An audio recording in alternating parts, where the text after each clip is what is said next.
DMTV, Billy Kamalo Banaibele.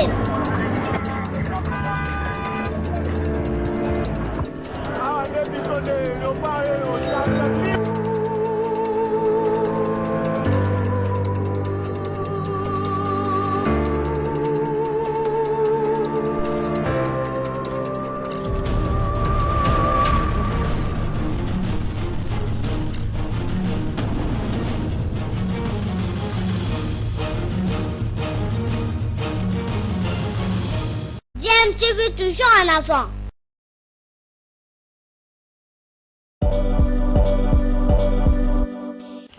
Vous êtes sur DMTV, bonjour ou bonsoir, tout dépend de l'heure à laquelle vous nous suivez. Tout plaisir est pour nous de vous retrouver, mais surtout de savoir que vous êtes nombreux en train de suivre votre chaîne YouTube DMTV. DMTV qui vous propose l'actualité, vous propose également des analyses et des réflexions sur des sujets d'actualité, sur des faits sociaux, tout simplement sur des réalités que nous observons ici chez nous en République démocratique du Congo. Nouvelle médaille dont une en or, telle est la moisson des léopards de la RDC compétition sportive lors de la journée du lundi 31 juillet.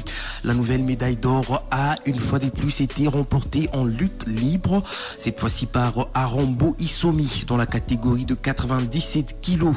Une première médaille de bronze a aussi été remportée dans les compétitions culturelles et artistiques. Nous allons faire le point avec Jonathan Massiala.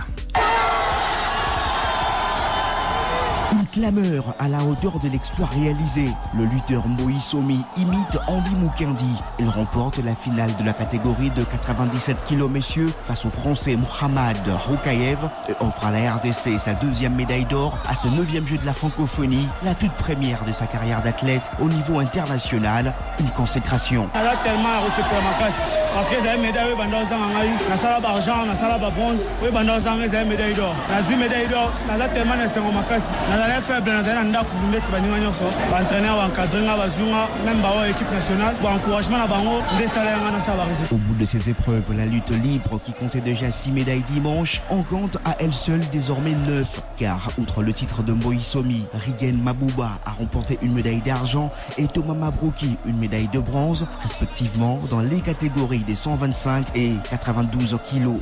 Mais la lutte n'est plus la seule discipline à avoir offert de médailles à la RDC, car l'athlétisme s'est aussi invité avec le bronze remporté par Gédéon Kalonda au lancer de marteau grâce à un jet à 28,18 mètres. Le novice au niveau international s'est réjoui. D'abord remercier le président de la République d'avoir amené le jeu de la francophonie. C'est ma première participation, je tiens à signaler. Quand même, j'ai une médaille de bronze. Vraiment, je suis très fier de moi. Prochaine participation, je crois, je vais octroyer. Pourquoi pas l'or? La médaille d'or, c'est ce que Lionel Mouteba va chercher à gagner ce mardi en finale du 100 mètres messieurs. Le résident du Canada a été le seul athlète congolais à se hisser en finale dans toutes les épreuves de qualification en athlétisme lundi.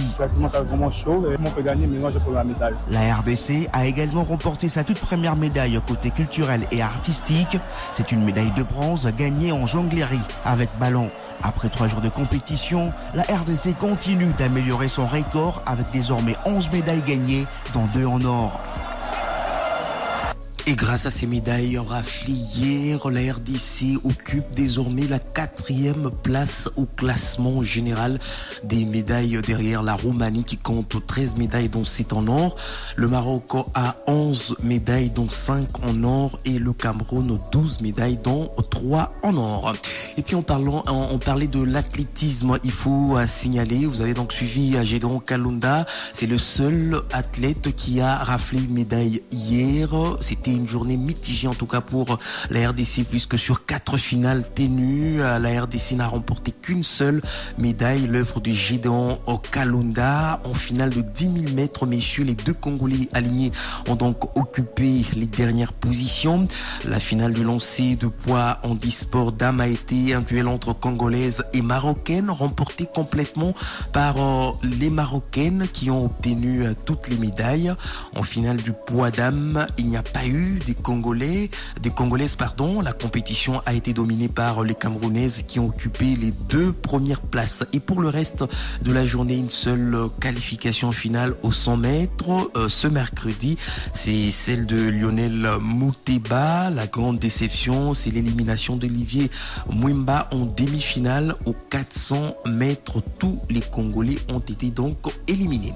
Allez, nous allons rester au jeu de la francophonie pour parler de football. Le tournoi de football avec cette belle sensation créée hier par le Burkina Faso qui s'est imposé sur le score de 1-0 face bien sûr au Sénégal. Le Sénégal qui est champion d'Afrique champion d'Afrique dans cette catégorie. Le Burkina Faso s'est imposé au Stade Tata Raphaël sur le score de 1-0 sur une réalisation portant la signature de Ouattara Abdoul Kader à la 14e minute des Jeux. Nous allons d'ailleurs écouter le coach du Burkina Faso, Brahma Traoré. Il est au micro Top Congo de Sylvie Meya. Les impressions sont très bonnes parce que vous savez, cette équipe du Sénégal est championne d'Afrique des U20. Il faut le signaler. La battre ce soir, c'était vraiment du donné pour nous. Et comme on le dit, il faut respecter chaque adversaire. Nous l'avons fait à Abidjan et nous venons de rééditer cet exploit ici contre les champions d'Afrique. Donc je crois que ce soir, nous sommes champions d'Afrique. Contre le champion d'Afrique, les discours étaient lesquels? Ce sont des enfants qui sont conscients de la situation du pays parce que nous traversons des moments difficiles. Donc avant de rentrer sur le terrain, chaque joueur a les larmes aux yeux parce qu'ils veulent se battre pour notre patrie, ils veulent se battre pour les VDP, pour les veuves. Les joueurs veulent faire beaucoup pour le peuple. La suite, c'est de se qualifier pour les demi-finales, d'arriver parce que nous avons commencé l'ascension des escaliers. À Abidjan, nous sommes arrivés au premier étage et ici, il faut arriver au deuxième étage. Ça voudrait dire être présent le jour de la finale. À Abidjan, nous avons touché le trophée, nous n'avons pas remporté. Ici, on va prendre. C'est l'objectif du Burkina Faso. C'était là le coach Brahma Traoré du Burkina Faso. Cette fois-ci, nous allons écouter le coach Mohamed Gueye du Sénégal après donc cette défaite.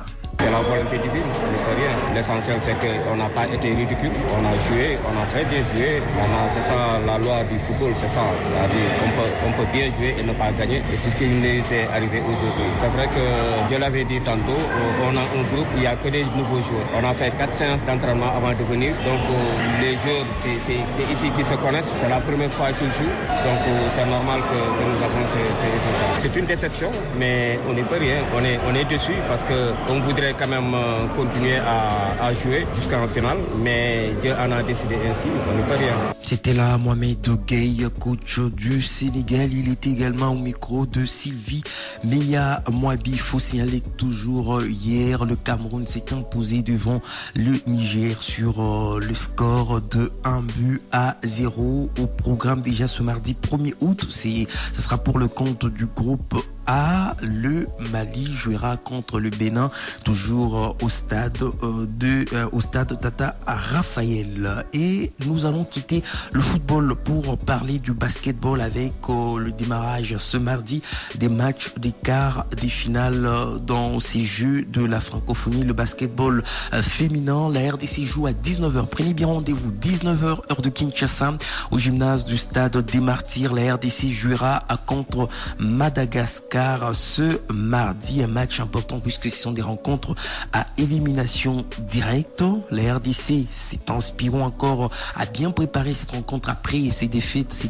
c'est sa dernière défaite dans ce tournoi. C'est ce qu'a dit hier au micro Top Congo de Jonathan Massiala, le coach Adekoko, que nous allons écouter. On a corrigé beaucoup d'erreurs par rapport aux réactions, aux replis défensives, le rebond. Il y avait beaucoup de ratés par rapport au match de Liban et surtout qu'on avait un grand appui avec Didier Mbenga, l'ancien de l'NBA de Los Angeles. Et il a travaillé aussi avec les athlètes sur le terrain. On a travaillé, c'était super, il y avait l'ambiance. Voilà, espérons gagner le match de quart de finale de demain. C'est un match qui vous donne accès aux demi-finales. Les demi-finales, c'est quasiment une porte pour une médaille. Est-ce que cela ne peut pas constituer une pression sur vos joueuses? C'était ça notre objectif, de gagner une médaille. J'avais dit ça au début, j'avais dit n'importe quelle médaille, mais le médaille. Donc si on a déjà une médaille, ça sera une très bonne chose pour nous. C'est une équipe jeune, donc je crois que ça ne va pas s'arrêter là. Après la francophonie, voilà, donc on a un programme avec la fédération, avec Didier Mbenga, et continuer avec ce groupe, voilà. Donc il n'y a pas de pression, c'était notre objectif, on savait qu'on allait être là. Voilà, c'est maintenant de jouer pour arriver dans le 4. Voilà, c'était là le coach Adé Coco. Il est sélectionneur des Léopards dames basketball qui vont jouer, je le disais, ce mardi à 19h contre Madagascar pour l'une des rencontres des quarts des finales de ce tournoi. Il n'y aura pas que le match Madagascar-RDC. Déjà tout à l'heure à 12h15, il y aura une rencontre de classement pour la 9e et 10e place. La Tunisie jouera contre le Tchad et le démarrage des quarts des finales, c'est déjà à 12h15 dans une autre salle. Le Liban jouera contre le Congo-Brazzaville. À 14h30, le Bénin va en découdre avec le Cameroun. À 16h45, la Roumanie jouera contre le Sénégal. 3e match des quarts des finales. Et à 19h, Madagascar. RDC, voilà ce que nous pouvons retenir des Jeux de la francophonie Kinshasa 2022 pour la journée de lundi et la journée de mardi. Ça se joue entre le stade des Martyrs pour le basketball, l'athlétisme, le stade Tata Raphaël pour la lutte, également le football et d'autres disciplines qui se jouent bien sûr entre le musée national et également le centre sportif des judo. On va pas oublier le centre Wallonie-Bruxelles pour la culture.